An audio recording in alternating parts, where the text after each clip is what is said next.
I know why they hating on me, so I switch spots. Never running out of fish, so fuck up. Než si dávám make-up, tak si vždycky dám, nebo teď jsem to začala používat.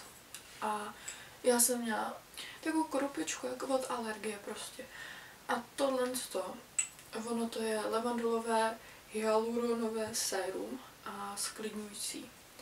A musím říct, že pod ní mám tu pleť úplně úžasně jemnou a prostě tohle je to bio, hodně to jako nejdřív jsem se lekla a říkala jsem si tak to asi ne, že jo, to budu smrdět, tak bažina nějaká, ale mě nějak nikdy nevonilo jakoby ta levandule, ale musím říct, že jak jsem se na to zvykla, jak to teď používám pravidelně, tak prostě takhle si to vždycky dám.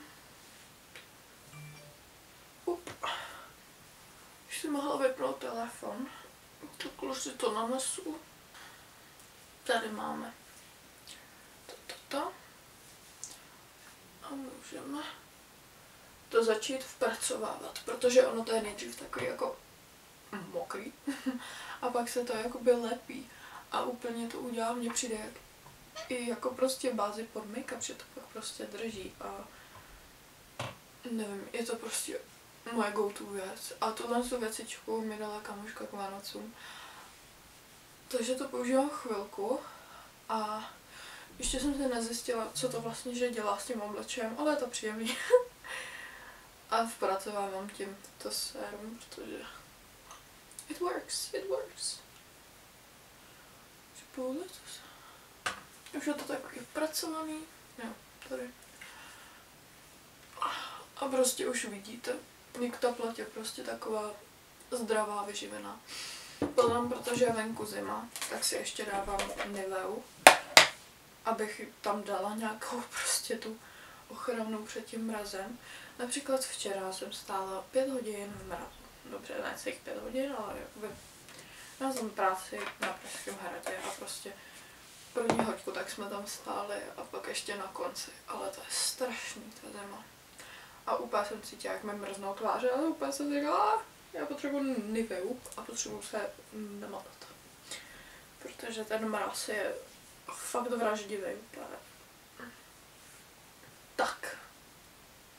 To už bych řekla, že máme hotovo. A teď se přesunem na ten make-up. Takže já si jdu namočit houbičku. To je nejvíc otravný ever prostě. Namočování houbičky a odličování si řasenky večer, když už jsem prostě unavená. To je nejhorší 2 aktivity. Se začínám malovat, tak si vždycky dám čelenku. Tu mašličku vždycky dávám dolů, protože to štve. Tak, teď už se mi můžete smát, teď vypadám blbě. Takže začnu od Rimmel London a jakoby je to úplně rovno make-up. Předtím jsem měla od NYXu, s tím jsem byla hodně spokojená. Ale já jsem v létě úplně hnědá, takže ten odstín teď na mě vypadá jak prostě hnědý bláto. Tady je ta houbička. Make-up. Ano. A naneseme.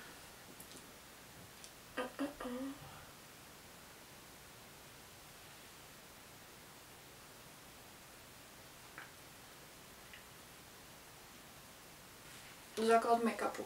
Nenávidím, když ten make-up je prostě jednolitý. Nedokázala bych takhle jít ven. Takže mám tady od NYXu tohle je, co to je? Medium. A mám i ten silnější, ten je jakoby v létě pro mě. Ale tenhle je pro mě v zimě. Je to takhle. Jsem to kupovala, když jsem byla ve Francii v létě, ale už je to všechno v Česku. Dá jsem sem do Glasu sehnat ten NYX. Takže tohle vřele doporučuji, protože pracovat s tím je absolutně lehký a zvládne to každý. A vypadá to prostě dobře. Nemám ráda prostě, když jsem světla, radši se vždycky takhle prostě dotmavím. Trošku nechám ty kontury jako vyjít. Hop, hop.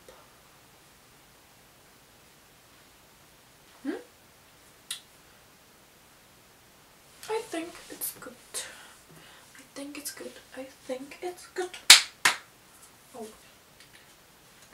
Fit me a zapudruju se, ale jakoby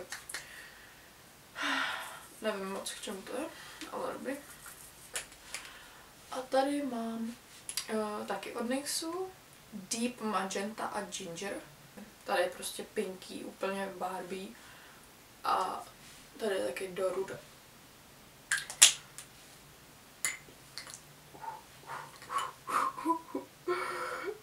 Tak to mě zabolelo. Au. No. Já si vyberu tu červenější.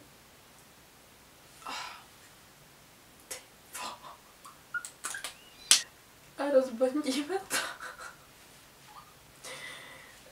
Super. Jo.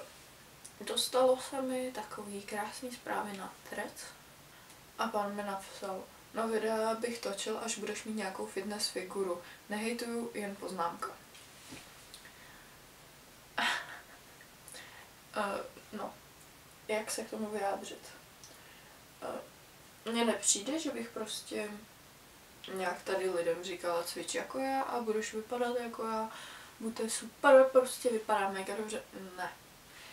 Já chci prostě ukázat holkám, lidem, to je jedno, že se nemusí bát ze sebou třeba jít něco dělat do fitka, protože jakoby tam se nikdo o někoho víceméně nezajímá.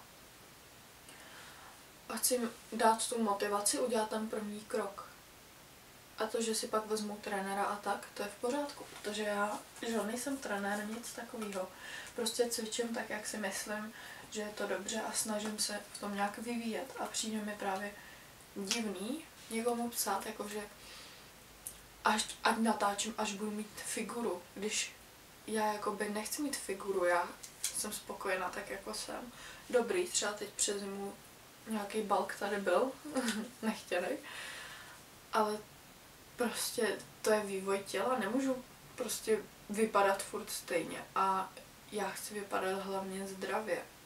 A chci být šťastná a zdravá a chci lidem ukázat, ať jsou taky šťastní a zdraví, že prostě zdraví je jediné to, co máme a když se člověk začne hýbat, tak se i sám ze sebou cítí líp a prostě mě to neskutečně pomáhá, to cvičení. Takže jestli někdo chápe tenhle YouTube kanál, což nechápu, jakožto videa, jako rady, jak cvičit, tak to nevím. Já to beru jenom jako motivaci a ukázat tím lidem, že prostě, když budeš cvičit, tak budeš zdravý, tak budeš šťastný. Ale tak, co už. Teď používám paletku tady od Revolution.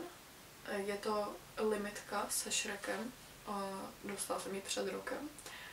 A je to ta nejlepší paletka na světě. A štve mě, že je to limitka. Řekla jsem limitka, paletka. Je to nejlepší paletka na světě. Ale je to limitka, takže se nedá už jakoby sehnat. A já se bojím, že až mi dojde přesně tenhle stav. Jmenuje se to Sidekick. A jakoby, jestli mi to dojde, já budu smutná. Já budu hodně smutná. Já vždycky na víčku dávám waffles. Někdy se nedělám stíny. Mě prostě někdy nebaví.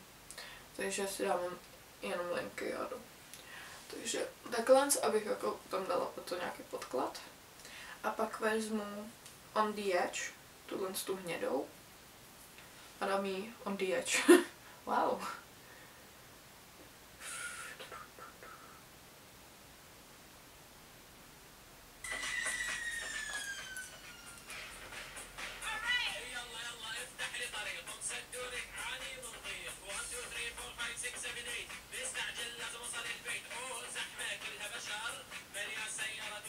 A teď použiju linky. Vždycky začínám od vnitřka oka. Takhle prostě jednoduše jako lampička. Apply. Tak.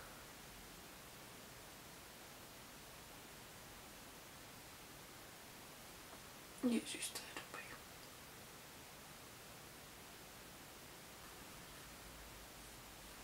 Já to tenhle make-up ráno stíhám do 10 minut. 10 minut. Tady vezmeme.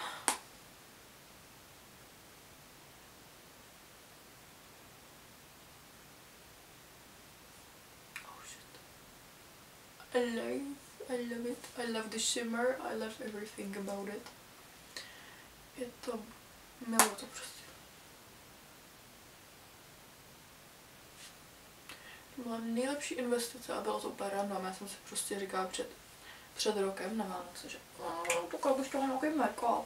A jsem koukala na Notino, hele, Shrek, já chci toho oslíka. No, jakoby, teď je to jediná paletka, kterou používám, miluju, maluju, všechno. Teď se jdu natočit řasy. To je věc taky důležitá za mě, aby ty řasy držely. Tohle je řasenka od Lancome. Dala mi to tato, takže ale dobrá. Teď si to vysettinguju tady sprayem. Mě to strašně smrdí, jak kdyby to bylo, no nevoní to prostě, fuj. Tak jo. A teď si dáme rozlišňovač. Tady je krémový, je úžasný, dá se s ním nádherně pracovat.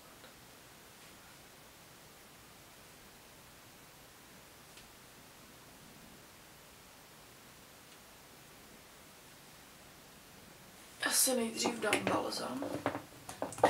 Tenhle doporučuji. To je Con EIPP. Prodávají to v DMku a já mám už taky vypoužívaný, ale jak mám třeba doma 5, je dražší. Myslím, že stojí 160 Kč nebo takhle. Ale je boží. Já mám teď hrozný rty, protože včera, jak jsem mrzla v práci, tak no. Tady je výsledek. No. Myslím, že je to super make-up prostě na denní nošení, protože to mám do 10 minut. 10 minut a jsem hotová. A je to super. Je to hezký, jednoduchý, zvládne to každý. I think it's good. No. Tak já vám děkuju, že jste to dosledovali sem. Doufám, že vám to nějak pomohlo, nějaký rady, typy, něco. Tak vám se prostě maluju. Je to úplně simple a neurazí, nepotěší, víme co. Tak mě určitě podpoř lajkem, dej mi follow, protože já jsem tak šťastná, já nevím, kolik už nás tady je, ale jakoby natáčím fakt chvilku. Já se podívám. K dnešnímu dni, 10. ledna, nás je tady 168. Já to nechápu. Já jsem úplně... To je strašně moc, já jsem čekala, že prostě třeba první rok budu mít tak 12 lidí tam a tím to hasne a prostě 168. To je prostě dokonalý, děkuju moc. A tak mi klidně pište nějaký tipy, protože můžu natočit v podstatě cokoliv. A to si myslím, že už je pro dnešek všechno. Takhle teda vypadá make-up.